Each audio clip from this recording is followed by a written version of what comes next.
اٹھنے کی بات کریں. اب انسان ہم بستری کب نہیں کریں گا, کہاں نہیں داخل ہوں گا بتا دیا. اب کب ہم بستری نہیں کریں گے, یہ حلال عمل کب نہیں کریں گے, مطلب حلال عمل حلال جگہ پر کب نہیں کریں گا. وہ حلال عمل حرام جگہ پہ تھا جو دبر میں تھا. اب حائضہ عورت سے جماع کرنا حرام ہے. ٹھیک, حائضہ عورت سے, یہ مسئلہ بہت سے لوگوں کو پتہ نہیں ہوتا ہے, اور لوگ حائضہ عورتوں سے جماع کر لیتے ہیں ہم بستری.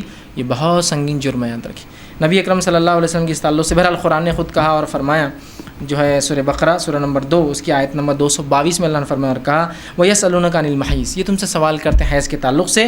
قُلْ هُوَ أَذًى فَاعْتَزِلُوا النِّسَاءَ فِي الْمَحِيضِ وَلَا تَقْرَبُوهُنَّ حَتَّى يَطْهُرْنَ. اللہ رب العزت فرماتا اور کہتا ہے یہ لوگ آپ سے حیض کے بارے میں سوال کرتے ہیں, کہہ دیجئے کہ گندگی ہے, حیض کے دنوں میں تم عورتوں سے الگ ہو جاؤ, ان کے قریب نہ آؤ یہاں تک کہ وہ پاک ہو جائے.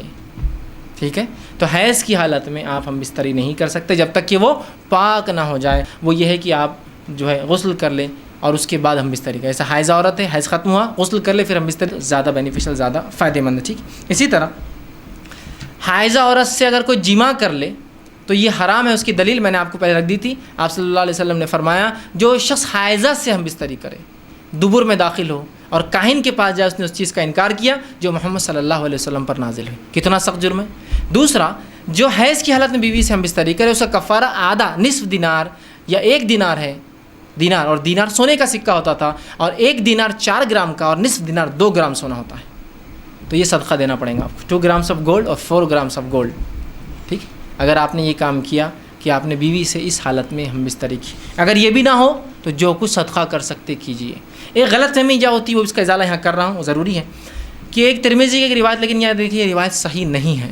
وہ یہ ہے کہ اگر ہم حیض کی حالت میں کوئی شخص اگر اپنی بیوی سے ہم بستری کرے تو اولاد ہجڑا پیدا ہوتی ہے, اور ہر ہجڑا شیطان کی اولاد ہے. یہ روایت بالکل صحیح نہیں ہے, لیکن یہ بات میڈیکلی پروفڈ ہے کہ حیض کی حالت میں بھی جو ہے حمل ٹھہر سکتا ہے. یاد رکھیے, بہت ناممکن جیسے, لیکن ہو سکتا ہے, ایسی اب نارملٹیز ہو سکتی ہے کہ ٹھہر جائے.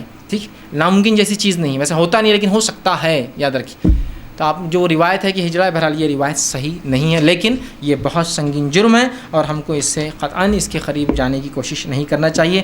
جو ہے نسائی کی روایت ہے, عبداللہ ابن عباس رضی اللہ عنہ فرماتے ہیں, ایک آدمی کے بارے میں روایت نقل کرتے ہیں کہ جو حیض کی حالت میں بیوی سے ہم بستری جماع کرنے کے تعلق سوال کر رہا تھا, تو آپ نے فرمایا اس کا کفارہ نصف دینار یا 1 دینار ہے, اور 1 دینار سونے کا 4 گرام کا سکہ ہوتا تھا.